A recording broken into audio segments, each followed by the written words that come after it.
matter which is before the General Court Martial, which is not a court of judicature, which is not a court of competent record, he would have come prepared with the authorities to stretch the application of that rule to the proceedings here. And I make those submissions. We're advised that they are good authorities to that effect. We're not expecting him to raise it. But that said, Mr. Chairman, again, the rule does not bar anyone, not even advocates, not even members of the public, to discuss decided cases. He talked about our continued pronouncement of the trial of civilians before the General Court Martial. There is a court decision to that effect. So it's not a matter which is sub judice, whether civilians should be tried before a General Court Martial or not. It's a decided matter. If he interested himself in the decision of Ageesigika, a copy of which Council Tugume can show him, we have a very big decision.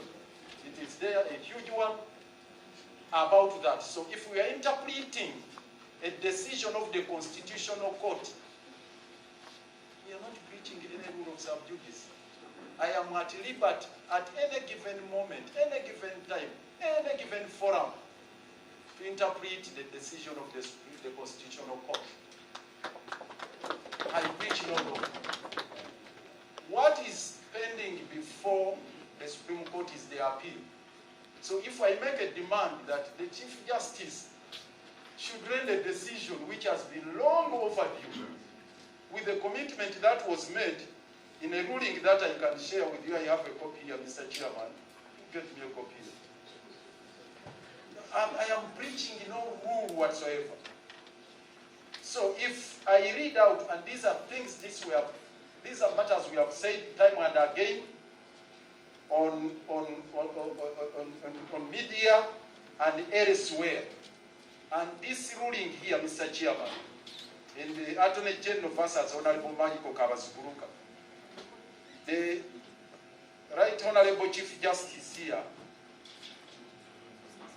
and the justices of the Supreme Court, in decision number 4, they said, owing to the matter in contention for which the appeal has now been filed, being one of great public importance, the appeal shall be accorded urgency and shall be immediately fixed for hearing, dated 5th August 2021. So, Mr. Chairman, when we stand out in the public and demand that the Chief Justice should honor the dictate of this ruling, the decision they made, that this appeal should be disposed of expeditiously, we are actually asserting the rights of Ugandans in the Bill of Rights in Chapter 4. Because matters touching the Constitution, matters touching personal liberties, rights, take a precedence over any other matter. So these are the issues we have been discussing, and by now, the point I wanted to emphasize, the position of court now, which has not been set aside, and which we can freely discuss, is that this honorable court has no jurisdiction to try civilians. That is the decision of the Constitutional Court, which has not been set aside. So if I repeat it, I'm breaching no law, and no court can stop me from saying that. So that is as far as that issue is concerned.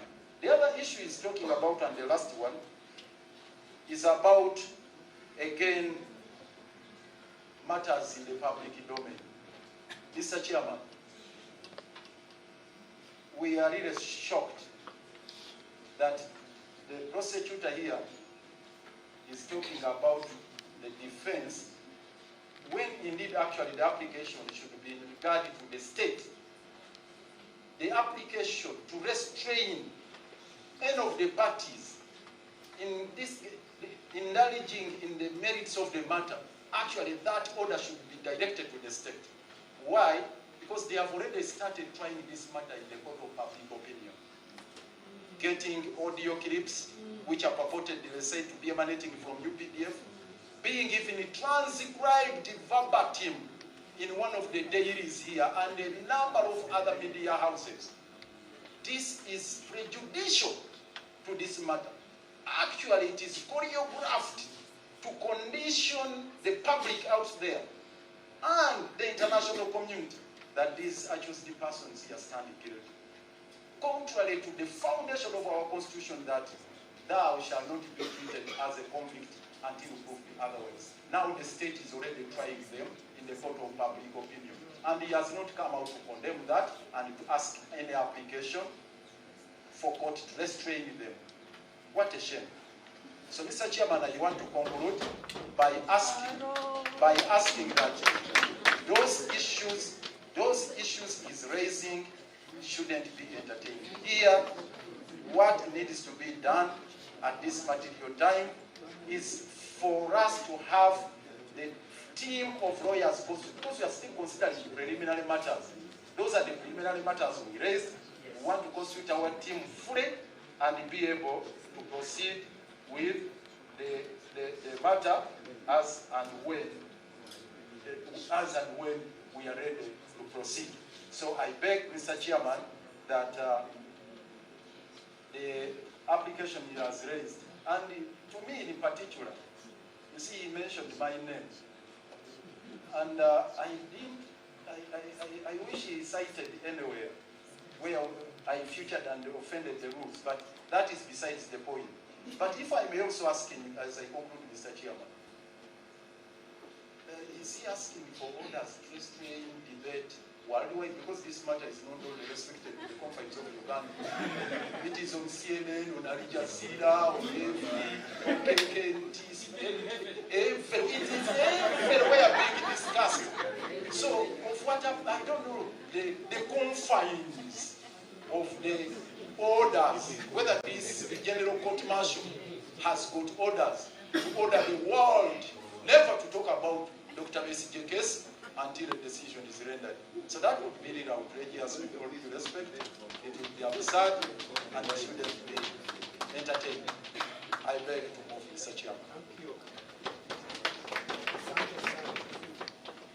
I will be very pithy, and I like the wandering Jew that raised these matters. One, media has media freedom. We are not going to discuss it. If people didn't understand it, it's too late. Pastors, going to a pastor is a function of religious freedom. It is outlined in the Constitution. It's a human right in